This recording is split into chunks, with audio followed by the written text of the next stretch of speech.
Locate the map light application and open the overhead storage compartment. There are 9 locking clips. Pull down the lens from the inner side closes to the overhead storage compartment.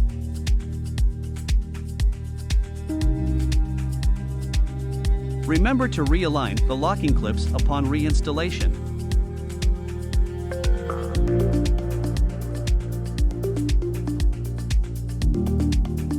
Next, pull out and remove the incandescent bulb. And install the new LED bulb from Ala Lighting.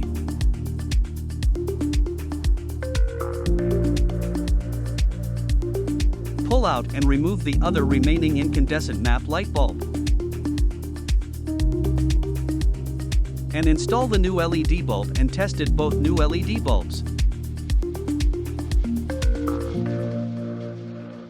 Lastly, reapply the lens and push in to secure.